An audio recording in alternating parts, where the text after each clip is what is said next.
The polls are truly broken. The stakes are clearly unprecedented. I'm Brian Derrick.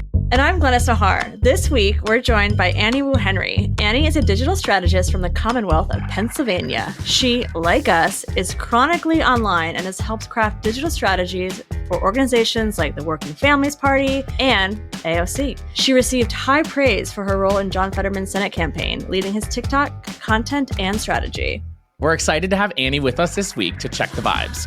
And the vibes this week are... All right, former President Donald Trump declaring victory on Super Tuesday. It has been a Super Tuesday for Donald Trump. And a series of national headlines came out that generated bad headlines for Biden. We'll talk about what to make of those and what was perhaps missed in the media frenzy.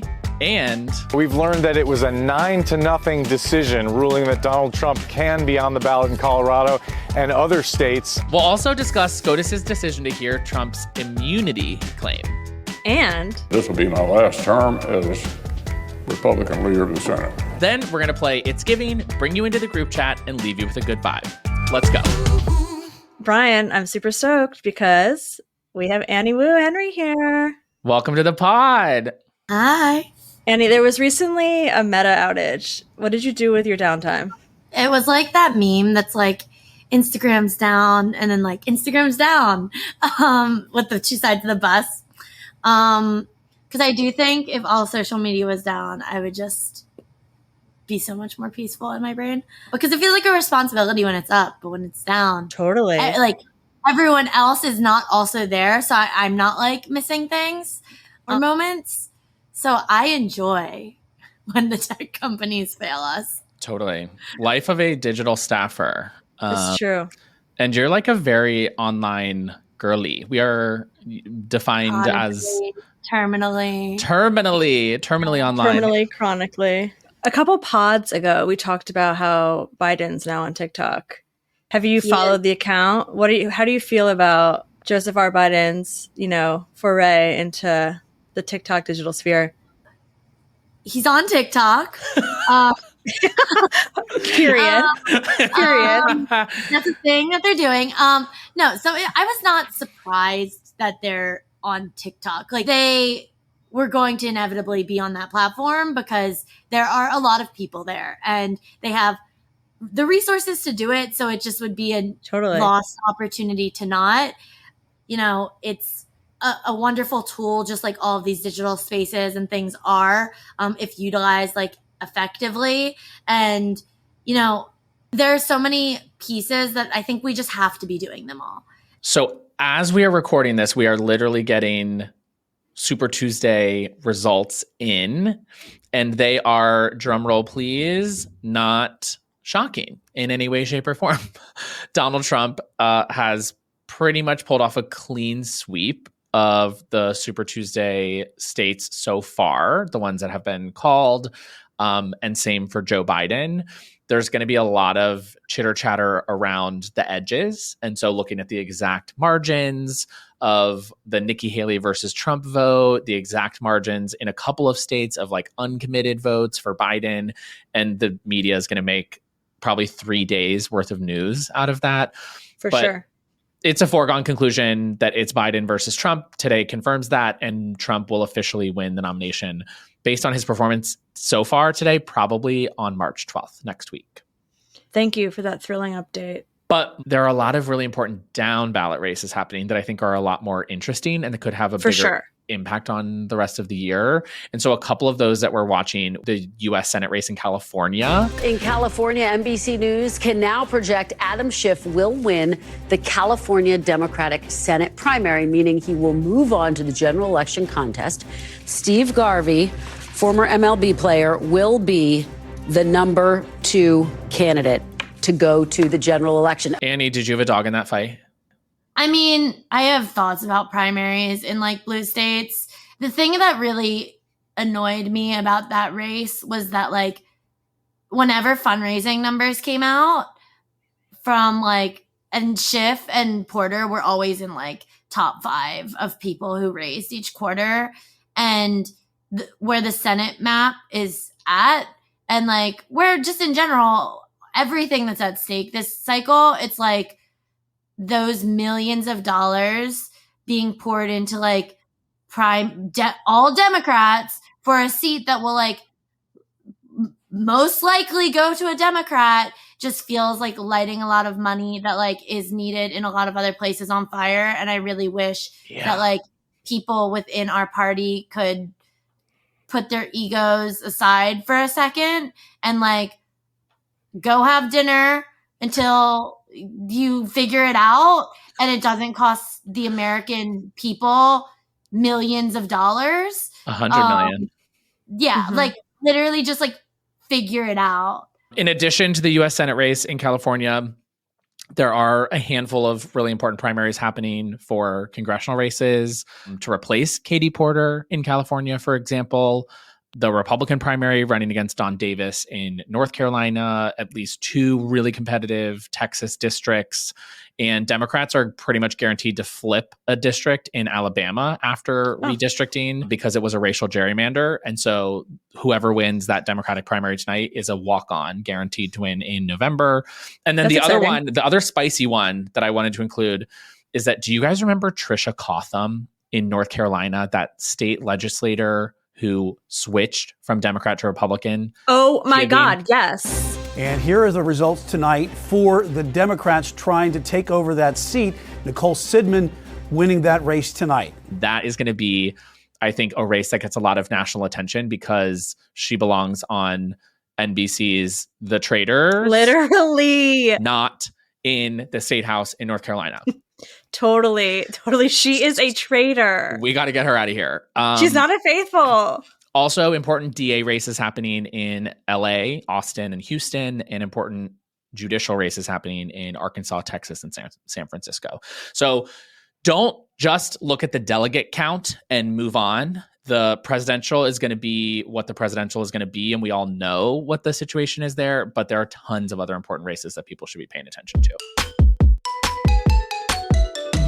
This weekend, we sort of had a nuke of a poll that came out. The New York Times put out this poll that was pretty damaging for Biden if you buy it, if you buy into their top lines. And the through line was people think that Biden's really old, which is hardly breaking news. Yes. He is. Yes, and absolutely. Right. Did you see this poll? Did you see the conversations online happening like around this updated New York Times Siena poll? And how do you think about these generally? Yeah, I saw the poll. I didn't like really read into it that much. I just in general like hate polling, hate discourse around polling, hate the attention we give it in general. Whenever I see these polls, I'm like, let me see the receipts. Like literally, let me see the data. I want to know who you're calling. Who's answering that phone call? Yeah, and we're not the only ones to feel that way. Our favorite Fox News commentator, actually our favorite one, who gets in there and really throws some bows, Jessica Tarlov, did have a take on this. The New York Times Siena poll had him tied with women with Trump at 46. So Biden won 57% of women in 2020 before Roe v. Wade was taken away and before we've had 7 or 8 referendums on reproductive choice and before women have become, again, the angriest coalition of voters. And now suddenly they're tied. That makes no sense to me. I know that Donald Trump released gold sneakers and he's been indicted, so he thinks that black people like him more now. But do you really think that he's going to get 20% plus of the black votes? Completely upends electoral history. The Hispanic vote in the New York Times Siena poll, so only 3% of their interviews were done in Spanish, when about 20% of the Latino electorate is only Spanish speaking. So that seems like it's not particularly representative. And then the Gen Z vote. Again, this idea that Donald Trump is appealing to a generation that cares about the things that he cares about the least on the planet, like reproductive choice, climate change, gun safety. Something is a bit funky. Annie, something is funky. Annie, you are the voice of a generation.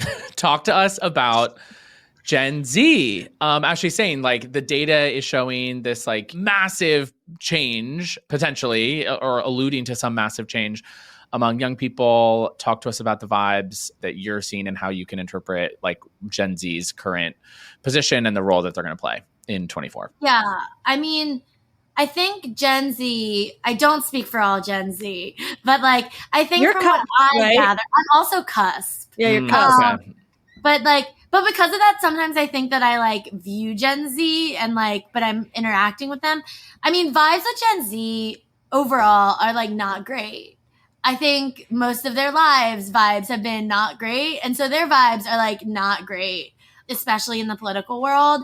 And that's not with a certain candidate or party or any of it. It's just like bad vibes overall and like distrust of the system and like a bunch of generations before them like screwing them over and like they're expected to fix it and they're like how and like can't afford anything and whatever.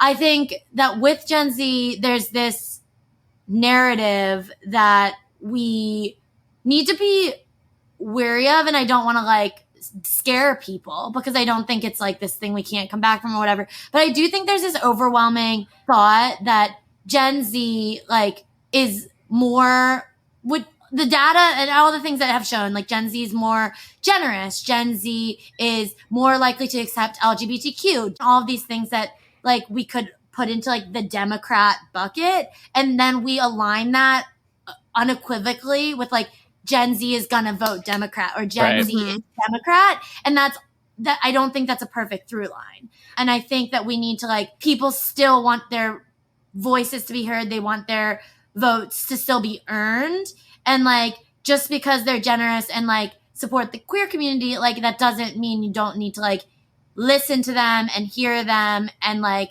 really include them and respect their voices, because I think sometimes they're taken for granted. I think Gen Z just like they like real, they like the authentic and raw and unfiltered, like all of that. And with politics, none of that ever feels that way. Like it's such a curated political theater like world of it all that I think, I don't know, I just think we need to like put in the effort that they're worth if we want them to show up and do all the things, because I think they're willing to. It's just they want an actual seat at the table, they want their voices to actually be heard, and they want to be actually taken seriously. There definitely is, I think, a misconception among like a larger part of the electorate that feels like progress and a leftward shift are inevitable. And maybe that's being finally questioned and that bubble's being popped a little bit. And a lot of people did maybe feel like, oh, Gen Z is just by default more progressive, is going to shift everything, is going to shift the Overton window to the left, and Republicans are screwed long term because they can't win these voters. And maybe we're starting to see how that might not be the case or might not hold forever. We saw a lot of coverage of the New York Times Siena poll about Biden's age. Essentially, it was functionally about his age was the top line, but we haven't seen the same coverage of the fracture within the Republican Party, that there are actually a large number of people showing up to Republican primaries in South Carolina, in Iowa, in New Hampshire, and again in several of the Super Tuesday elections. And they're showing up saying that they will not vote for Trump if he is the nominee in November. And a significant portion of those people are Republicans. Like, we're not just talking about independents. We're not just talking about people who crossed over the aisle to vote for Nikki Haley or something. These are 20 to 33% of the people voting in these elections. And it goes way up if you ask them, what about a conviction? If he is convicted of one of these many criminal charges. And that should be hugely concerning. And I think that it should be bigger news than it is. Right. But all that anybody can really talk about is Grandpa Joe. I know.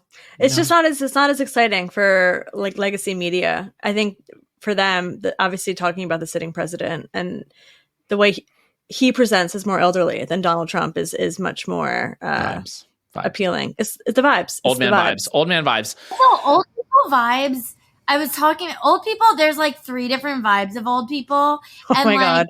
Old people vibes don't have to be like a bad vibe. Like totally. Actually, I was talking about TikTok too. Like there's a lot of old people on TikTok that like are having like fame from being like grandma. What's her name? You know what I'm talking about. I know the grandma you're talking about.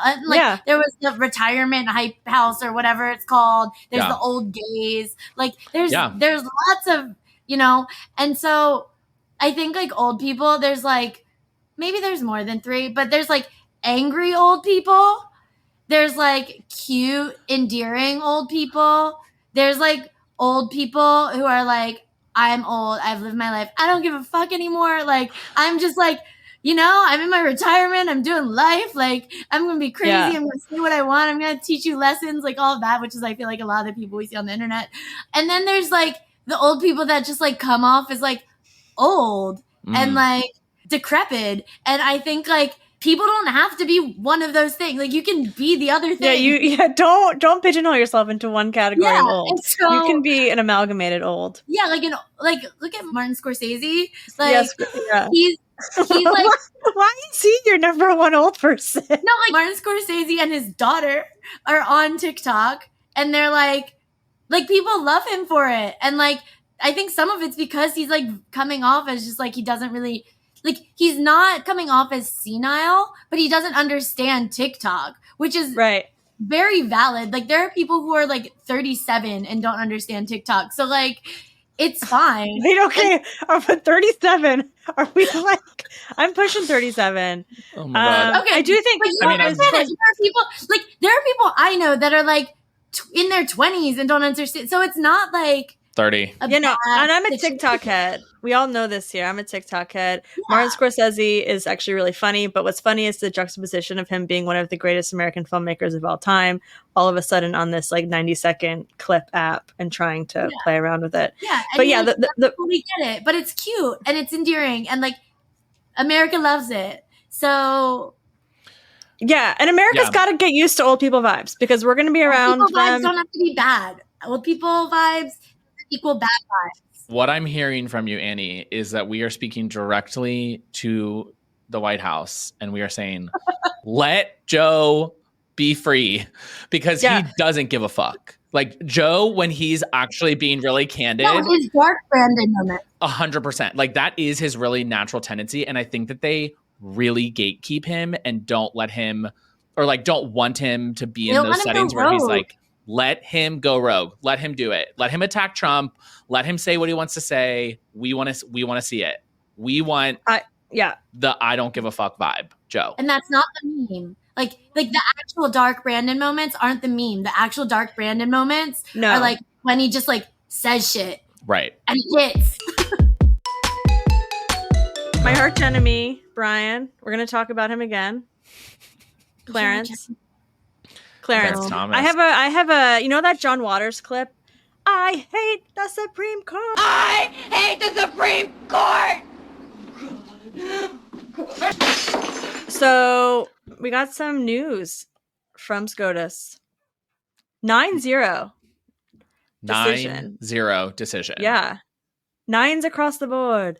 Reverses the Colorado Supreme Court decision, which kicked Trump off the state ballot. And the ruling said, because the Constitution makes Congress, rather than the states, responsible for enforcing Section 3 against all federal office holders and candidates, we reverse. Raise your hand. Raise your hand if you're surprised. Yeah. No hands. Let the audio reflect. No hands. This was in the bag for him all along. Totally. I'm sorry, but like from the day that the Colorado Supreme Court came out and with this ruling, it was pretty obvious that this is where we were going to end up. I'm not like, well, also Colorado as a state, like any of the states that have been doing this, like haven't been a swing state that I also, even if it happened, was like, this is dramatically going to shift anything. Like, let me know when it's Nevada. Let me know when it's Pennsylvania. Let me know when it's Michigan. Like, totally.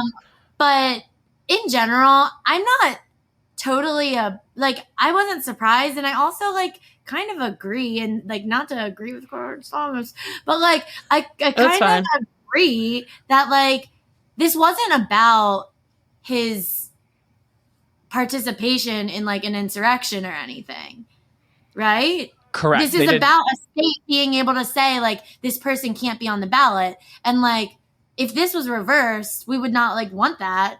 And from a Democratic standpoint, like... They did not claim that he did not participate in an insurrection. They did not rule in any way on whether or not he had acted in a way that was contrary to the Constitution, to the powers of the office of the presidency, to the country's sort of founding principles.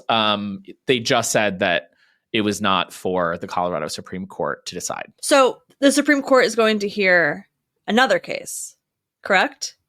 This is the January 6th case. In the January 6th federal case, Trump's lawyers have advocated this stance that he is completely immune, that he has pure presidential immunity. We've talked about this before. Right. They said he could order the assassination of a political opponent and it would be fine, unless the Senate convicted him first. And so the Supreme Court last week agreed to hear that case, which is a huge win for Trump, because as we've said all along, the goal in many of these cases is not to actually win them, but simply to delay. And win in November. And then he can order the Department of Justice to drop the cases. Right. And so this is not good, because this is one of the strongest cases, I think. Like, it's related to his attempts to overturn the election, to stay in power, to disrupt the peaceful transfer of power, like all of these core things that really should matter greatly to the American people. And we want the trial. We want the evidence. We want the case to be made that he was furthering an insurrection against the country. And now we are not going to get that case until the fall at the earliest, because they're going to hear the immunity portion of the case as to whether or not he was immune. They're going to hear that in April. Mitch McConnell. He made a little announcement this week. Stepping down. The thing, it was so like politicians are so dramatic. He's like, I'm stepping down from Senate leadership. And like half the internet was like, oh, he's stepping down. Thank God. He's like 82 years old and is like, Skeletor. But no, he's just stepping down from leadership. So when talking about some of his accomplishments as Senate, in a leadership position in the Senate, he said, the most important decision I've made in my entire political career was not to fill the Supreme Court vacancy when Justice Scalia passed away. Which, if we all can recall, to steal a seat. Yes. To steal a seat on the Supreme Court. Yep. Pretty consequential. That gave us Dobbs. Yeah. So, time and then to they say went goodbye. into the opposite. And then they went and did the opposite, because they refused to do it for when Obama was still, but then we had to wait. Right. So then RBG passed away. And rather than follow a normal confirmation process, they jammed Amy Coney Barrett through faster than weeks. He announced it. McConnell himself, in his statement as Senate Majority Leader, that was multi-paragraph statement about RBG's passing, included that they would be moving along with proceeding to fill the seat in his statement about her passing. Horrifying. The level of disrespect. Trump nominated Amy Coney Barrett just weeks before the election. People had already started sending in mail-in ballots. Right. McConnell's rationale for blocking Obama's appointment was that it was an election year. So Obama nominated Garland in March of 2016. Trump nominated Amy Coney Barrett on September 26, 2020. That era, the vibes were so bad. And McConnell, all of the Republicans in general, I think it was a Lindsey Graham clip of literally him saying if this was reversed, I would still be whatever. And he just totally. He was use my words against me, I think was the clip. If there's a Republican president in 2016 and a vacancy occurs in the last year of the first term, you can say, Lindsey Graham said, let's let the next president, whoever it might be, make that nomination. And you could use my words against me and you'd be absolutely right. And then people did. And he was like, I don't care. Literally.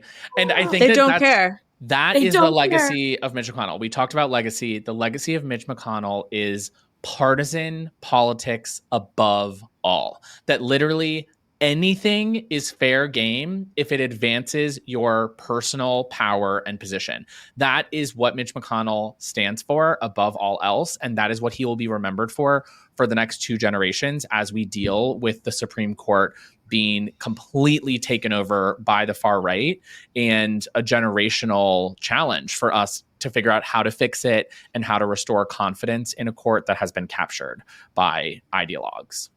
You know what I mean?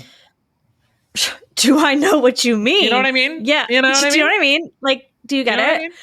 You know what I mean? Yeah. So we got work to do, people.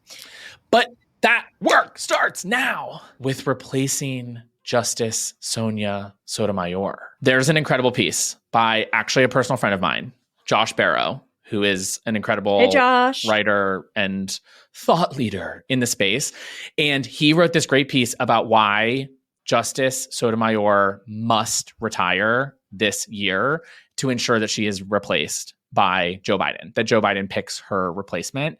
In order for that to happen, as we have seen, because of the way that Republicans have now handled Supreme Court appointments, we have to have both the White House and Senate to get an appointment through. Mm-hmm. And we cannot guarantee that after November, we will have either one of those things in the next 4 years, in the next 8 years, in the next 12 years. We cannot say for sure.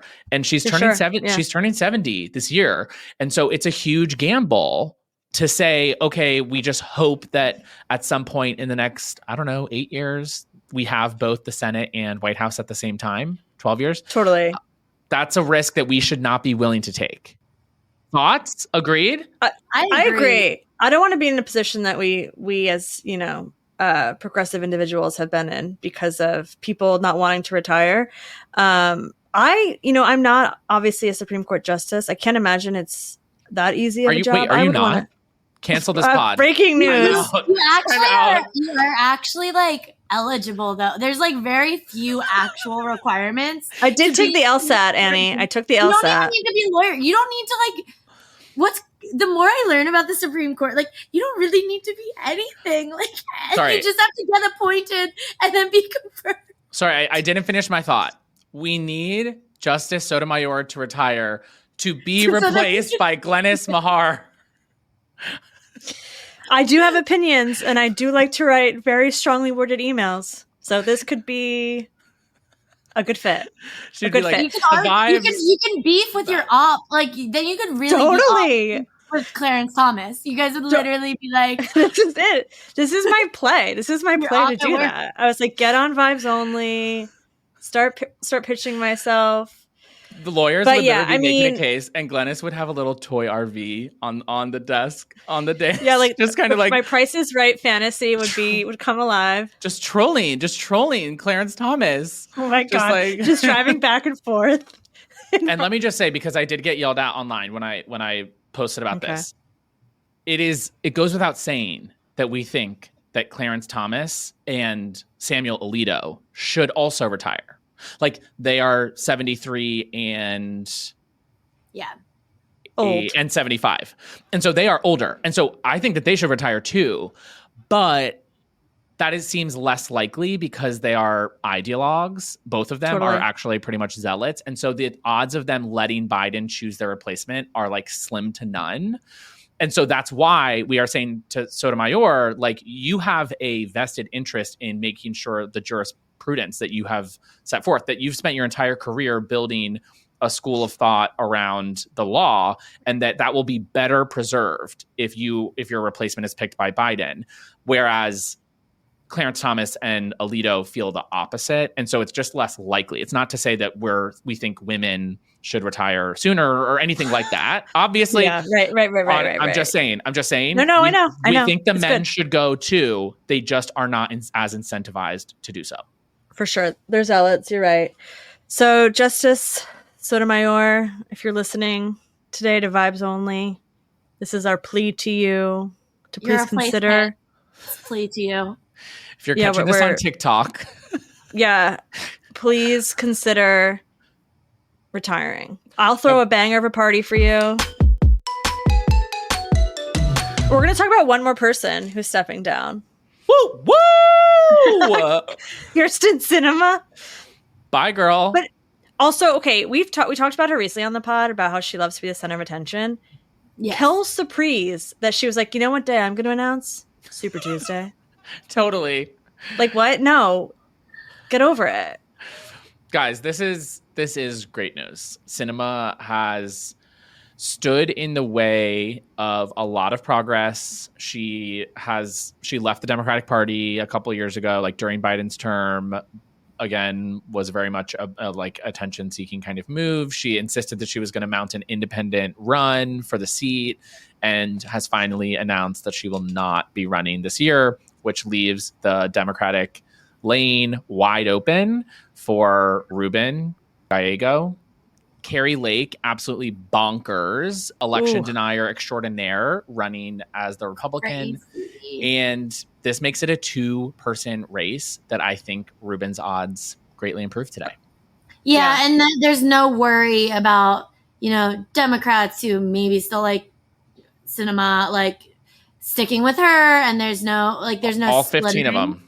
Yeah. I do think like most people just genuinely disliked her. It wasn't a vibe. When she was like, I'm going to be an independent, it was like, okay, go sit at the table by yourself because Bernie won't even have you. It was just attention. It was just for attention and to be like, well, I'm going to back people into a corner. But yeah. Which by the way, like I do appreciate anyone who's willing to have a real conversation about like the dysfunction in the 2-party system, but only to progress policies that are going to help Americans. And she didn't do that. So thank you.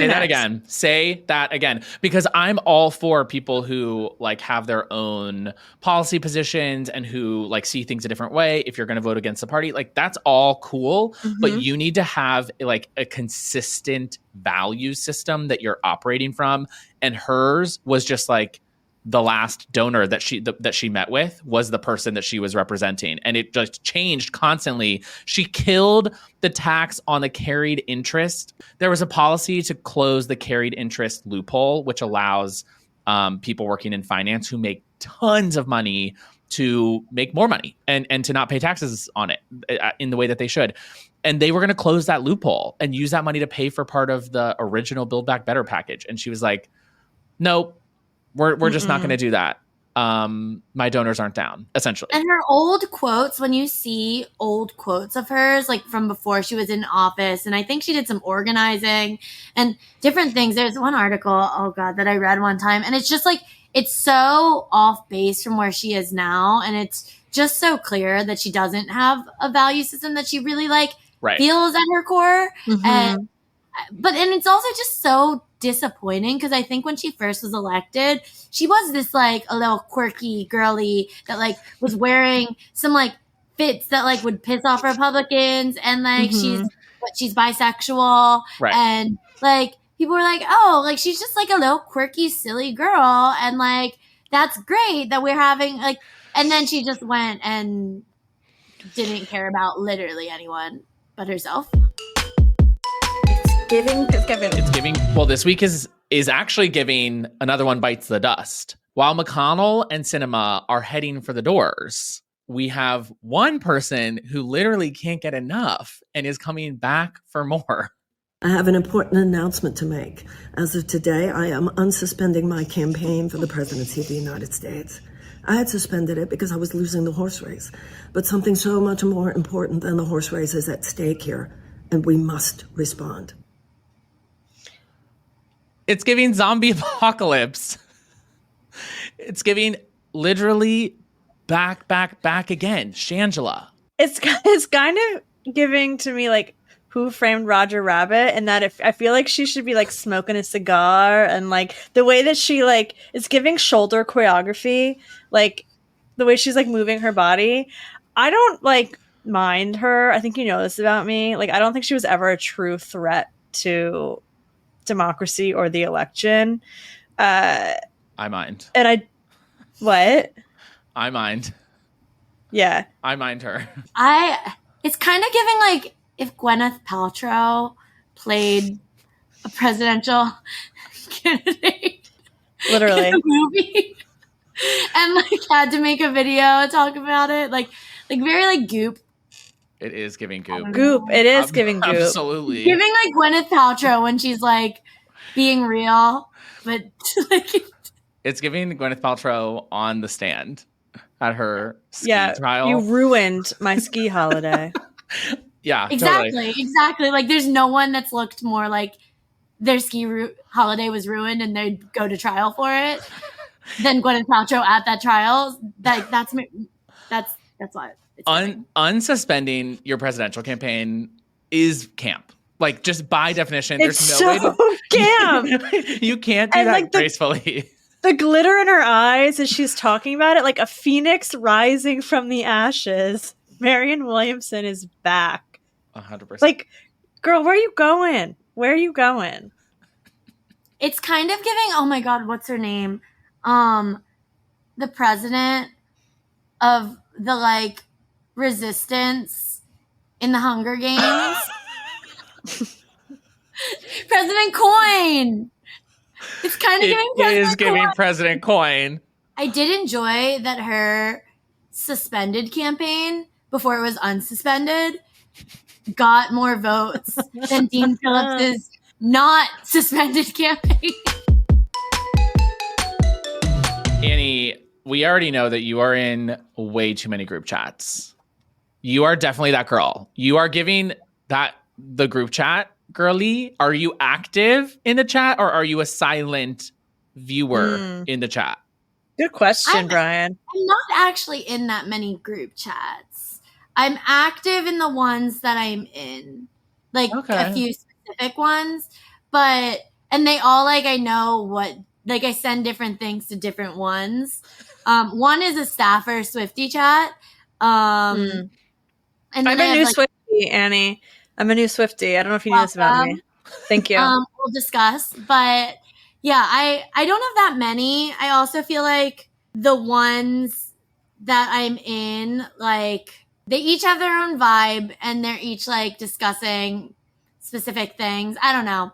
Well, Annie, you brought something up earlier that we said, hold it for the group chat. Jason Kelce, this is Fly Eagle Fly, Philadelphia. What's going on? Yeah, Jason Kelce.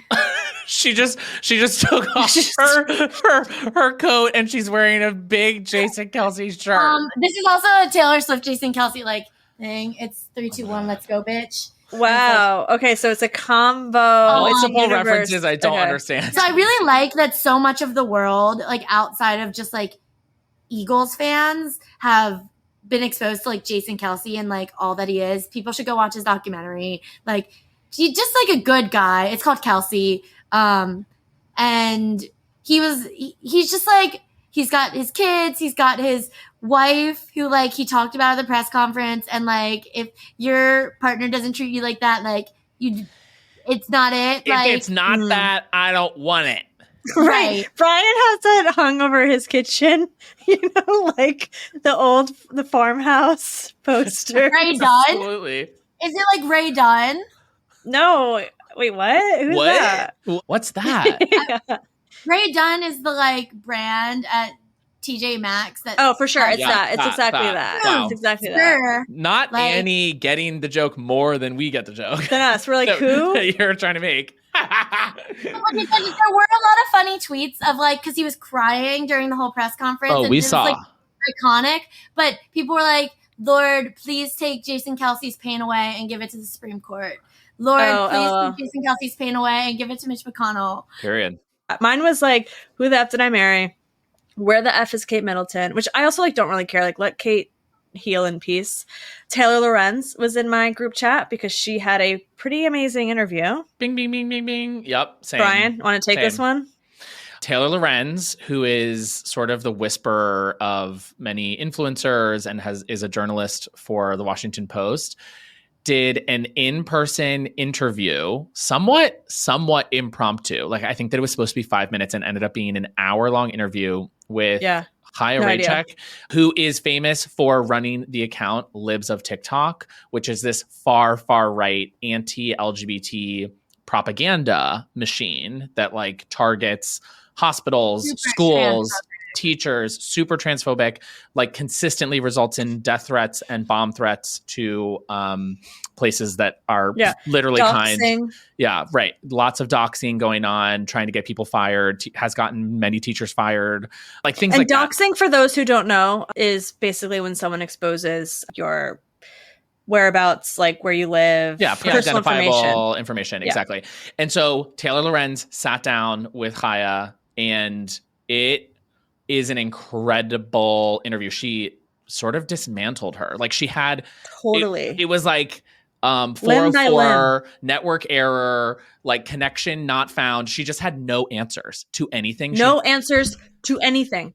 I think that like I don't know what she thought, because like Taylor is like very talented journalist. Absolutely. And I think because she's like, and this is I don't think she thought anything, Annie. I don't think there was I don't know what she thinks. Do not compute. But like I feel like she thought that she was gonna get there and like own it, but like you have to answer questions, and there was going to be like a camera, so you can't like skirt around things like maybe you can on the internet. Right, on Twitter.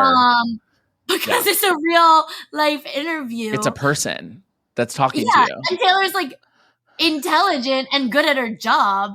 Totally. Like, it's a really crazy interaction. Like the whole interview, she really has she's like, Taylor's asking her very basic questions. Like, what is the harm of like a trans person existing in the world? Like, what harm does that cause you or someone else?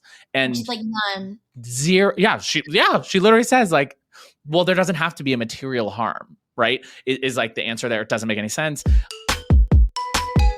Annie, thank you so much for joining us. Truly. Thanks for having me. So much great insight. I love following you online. If you're not already following Annie, you need to at Annie_Woo_22.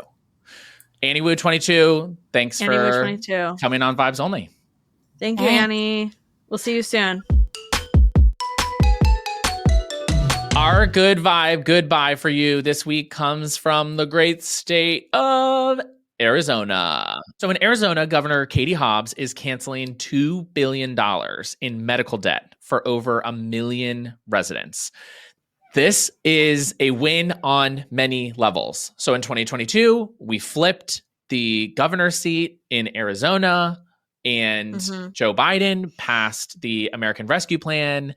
And then boom, here we are 2 years later, still seeing the benefits of that as Katie Hobbs uses that piece of legislation to now forgive medical debt for people who are in dire need. It's amazing. I would love to see more of this. We know that the health insurance industry in America is not great. So this was the largest ever initiative to cancel the debt. It was through a partnership with, this name is a little too much for me, but RIP Medical Debt. A little too on the nose. Yeah, totally. And basically, this program is going to help Arizonans who are earning less than 400% of the federal poverty line, or whose debt is 5% or more of their income. So the people who need it most, this is like I think a redistributive kind of program in the right way, where people spending money on medical debt is not helping the economy. Like that's not lifting people up. That's just a drain on people's resources. And we should all be able to have the medical care that we need. So I love to see this big win for Arizona, big win for Biden again. And thank you, Katie Hobbs. And those are the vibes this week. Thanks again to Annie Woo Henry for joining us. And thank you for listening. We'd love to make this a two-way street. We've promised to check the vibes on American politics and to keep a pulse on how voters are feeling in this moment heading into the 2024 election. So we'd love to hear from you. How are you feeling? What questions do you have? Thanks to those of you who have already reached out. For those that haven't, don't be shy. We'd love to answer your questions and share your thoughts on the show. You can email us at vibes@couriernewsroom.com. You can find Courier or Glennis and myself on social media. And finally, tune in again next week to catch our thoughts on your questions or comments, and of course, our takes on the need-to-know political news of the week. Vibes Only is a production of Courier, a civic media company that protects and strengthens our democracy through credible, fact-based journalism and seeks to create a more informed, engaged, and representative America. Vibes Only is produced by Devin Maroney with support from Courier's Kyle Tharp, RC DeMezzo, and Daniel Strasburger. Tara McGowan is founder and publisher of Courier.